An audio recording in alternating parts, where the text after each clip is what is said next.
Bonjour à tous, merci aux organisateurs pour l'invitation. Donc du coup, de mon côté, je vais vous présenter le retour au sport à la performance chez la joueuse de football. Pareil, c'est d'actualité avec la Coupe du Monde qui est en ce moment. La présentation sera séparée en deux. Tout d'abord, les spécificités de l'athlète féminine et ensuite vraiment un focus sur le retour à la performance. Tout d'abord, quelques généralités sur l'entorse de cheville. Sachez que quasiment la totalité des entorses de cheville se font toujours avec un contact avec un adversaire. C'est très rare que les entorses de cheville se passent seules. La majorité du temps, il y a 3 fois plus d'entorses de cheville en match qu'en entraînement, et le facteur de risque principal est vraiment la fatigue. J'entendais en descendant les escaliers, vous pouvez vraiment prendre ces critères-là. L'entorse de Neymar qui s'est passée il y a 2 jours, elle réunit absolument tous ces critères. Plus spécifiquement chez les filles, vous avez 15 à 30% des entorses qui se passent dans le sport féminin, ce qui est énorme par rapport au nombre de pratiquantes, chez le sport masculin. Ça peut être expliqué par une plus grande laxité ligamentaire et aussi un moins bon contrôle neuromusculaire au niveau des articulations. Pour continuer sur les chiffres, d'un point de vue de typologie musculaire, on a quasiment des fibres explosives qui sont divisées par 2 chez les féminines, une masse maigre qui est plus faible, environ 10%. La seule exception, c'est en gymnastique où en gros vous avez des masses maigres qui sont quasiment identiques entre femmes et hommes. Dans les généralités, vous avez une meilleure vision périphérique chez les femmes que chez les hommes. Et la grosse différence qu'on peut rencontrer, c'est évidemment le cycle menstruel et toutes les conséquences qu'il peut y avoir. Toutes ces généralités et tous ces chiffres, il faut vraiment les prendre en compte dans la prise en charge pour avoir la prise en charge la plus adaptée possible. Grande différence qu'on peut avoir entre les hommes et les filles, et ça commence dès l'adolescence. Vous avez vraiment une fenêtre d'amélioration des qualités physiques qui démarre plus rapidement chez les filles que chez les garçons, parce qu'elle démarre à peu près à l'âge de 10 ans, alors que chez les garçons, elle démarre à l'âge plutôt de 12 ans. Alors que le problème, c'est qu'en pratique sur le terrain, on a quand même toujours tendance à retarder le renforcement, etc. chez les filles, alors qu'en l'inverse, on pourrait le démarrer plus tôt. Toujours pour continuer, donc à la puberté, vous avez l'apparition des cycles hormonaux. Sachez que dans le football, il y a environ une adolescente sur 5 qui a des retards de règles, à peu près, donc vraiment 20% des cas. Le gros problème, c'est que c'est très rarement détecté, parce qu'il y a très peu de dépistage par rapport à ça. Durant les cycles hormonaux, vous avez vraiment du coup des variations au niveau du cycle, avec les 2 phases. Vous avez la phase folliculaire et la phase lutéale. Pendant la phase folliculaire, vous avez une augmentation de l'oestrogène, alors que pendant la phase lutéale, vous avez une augmentation des progestérones. Est-ce qu'il y a vraiment du coup une relation entre le moment du cycle et les blessures?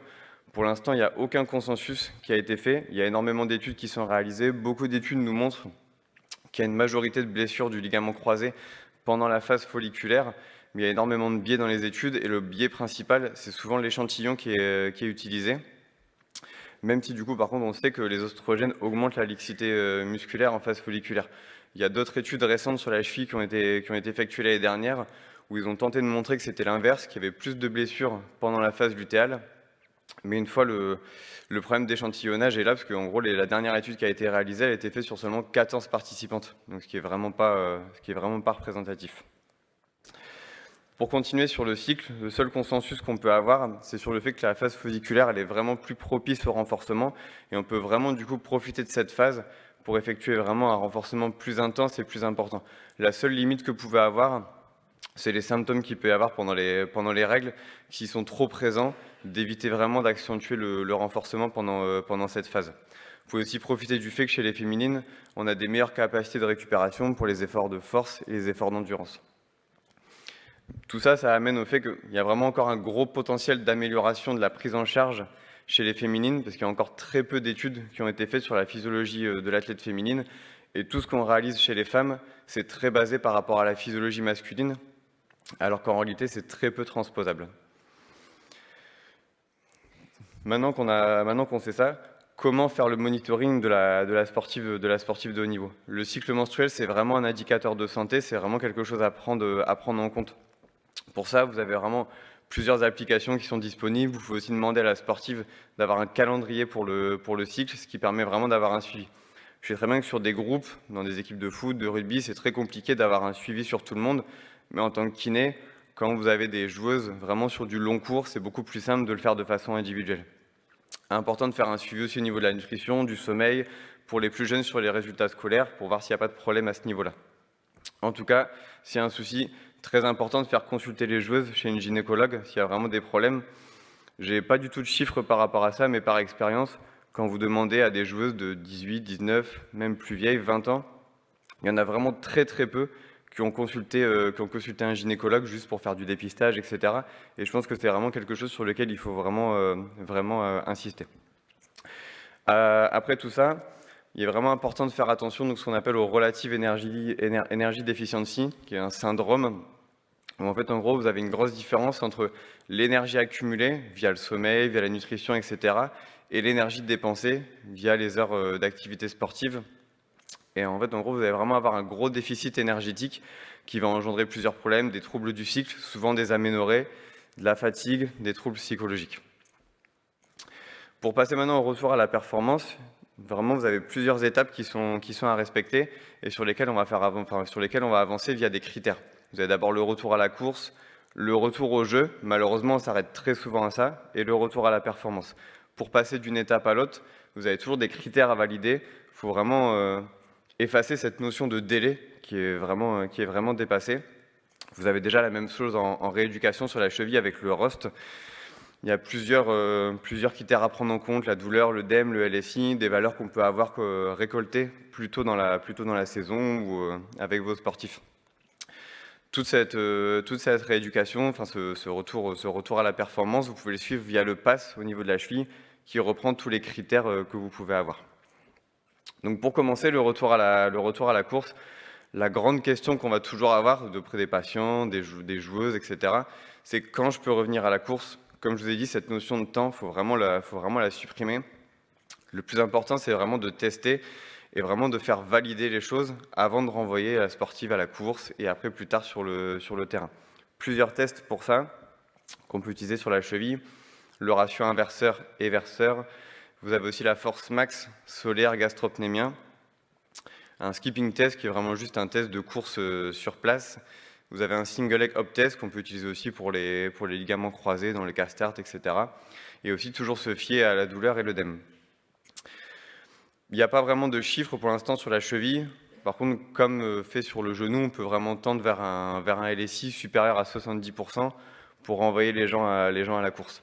Le seul problème de ça, c'est vraiment d'avoir l'adhésion de la patiente, ou en tout cas de la sportive. Je pense qu'on a toutes et toutes des gens qui retournent à la course sans avoir validé ces critères-là, mais qui veulent vraiment y aller. Et souvent, le problème, c'est que ça amène des soucis derrière, soit un œdème qui revient, soit de la douleur qui réapparaît, et ça fait au final que retarder les échéances pour la suite. Comment suivre ce retour à la course et quelle progression avoir? Vous pouvez faire varier différents paramètres. Tout d'abord, commencer plutôt sur des contraintes métaboliques, puis des contraintes mécaniques sur la cheville. Augmenter d'abord le temps de course avec une vitesse similaire, et après, inversement, diminuer le temps de course et augmenter la vitesse. Et ensuite, au niveau de la course en elle-même, démarrer par de la ligne droite et ensuite faire varier en gros des courses en courbe et avoir des changements de direction plus importants. Comment suivre tout ça? Vous pouvez vous baser sur les VMA qu'on vous avait pris en début de saison ou pas. Il y a parfois des clubs qui ne le font pas du tout. La fréquence cardiaque, les RPE, etc. Et vraiment, selon la personne que vous avez en face, donnez vraiment un calendrier. Vous avez des gens qui vont être dispo tous les jours, d'autres qui vont être dispo que 2 à 3 jours par semaine. Et ça, vraiment, ça à prendre en compte dans le retour au sport. Cette fois-ci, du coup, le return to play. Quel test utiliser? Il y a des choses récentes qui sont sorties sur la cheville, un peu comme on peut utiliser au niveau du genou, pour envoyer les gens au sport. Vous avez le Ankle Go Test de Brice Picot qui est en train d'être validé, qui n'est pas encore terminé scientifiquement. Et vous avez aussi un autre test qui a été fait par l'Université du Kansas, qui est le Functional Testing Protocol.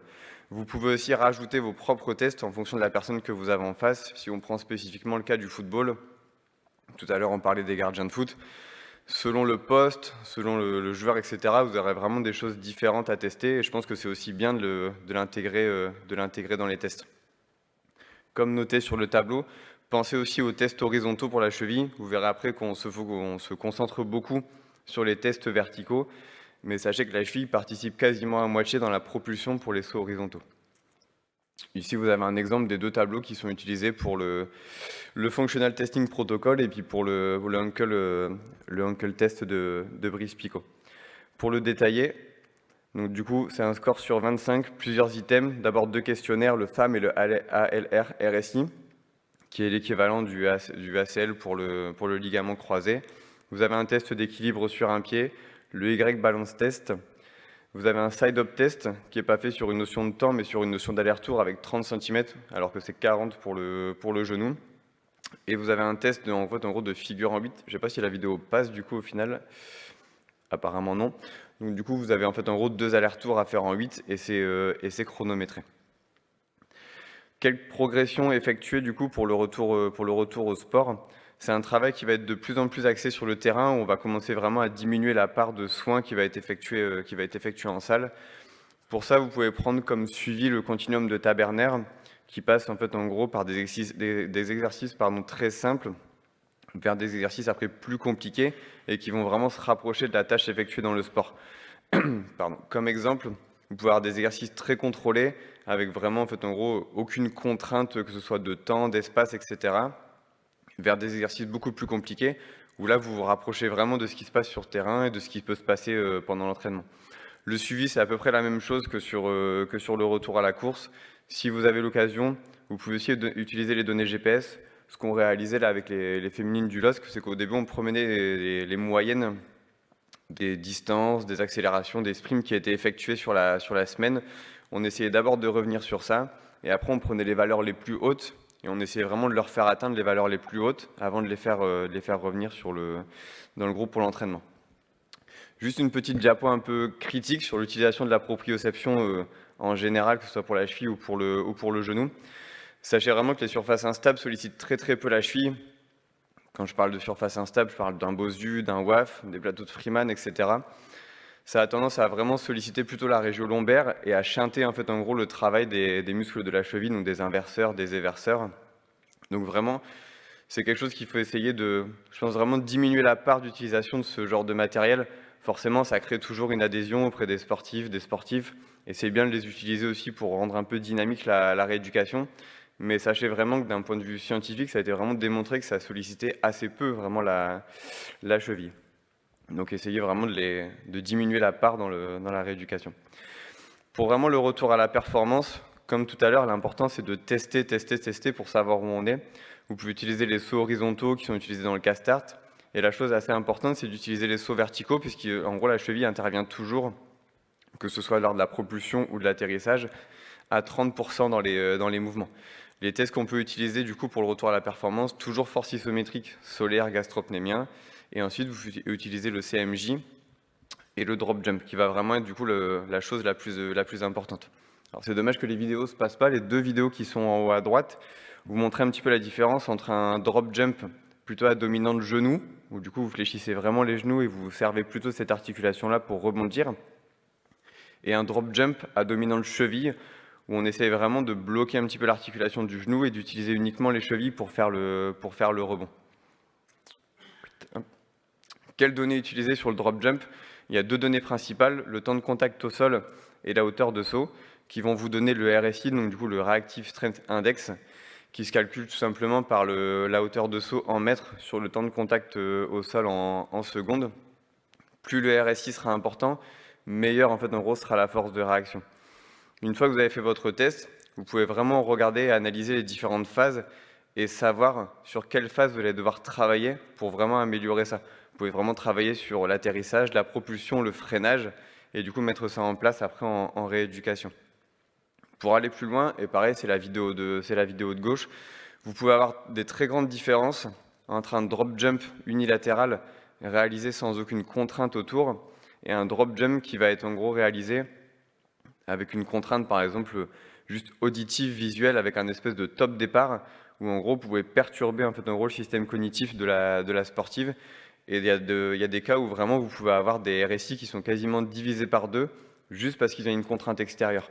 Donc ça renvoie en fait au continuum de Taberner, ou même dans les tests, vous pouvez avoir des tests qui sont très contrôlés et des tests du coup où en gros il y a beaucoup moins de contrôle, beaucoup plus de perturbations autour.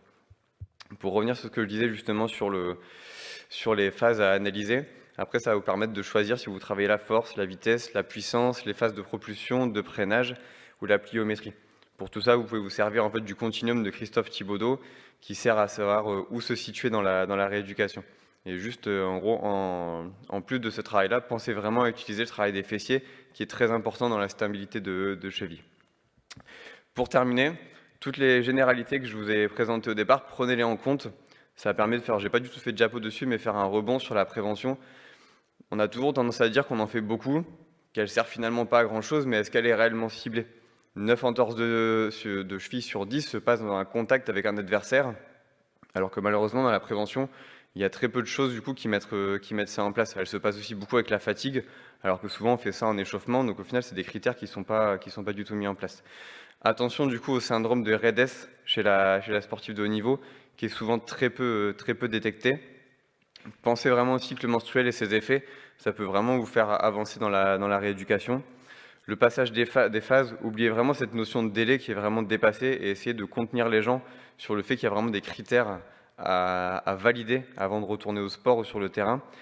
Et comme je vous ai dit, on a toujours tendance à se contenter seulement du retour au jeu et de ne pas retourner vers la performance. Donc là, on parle de sportifs de haut niveau, mais c'est valable pour tout le monde.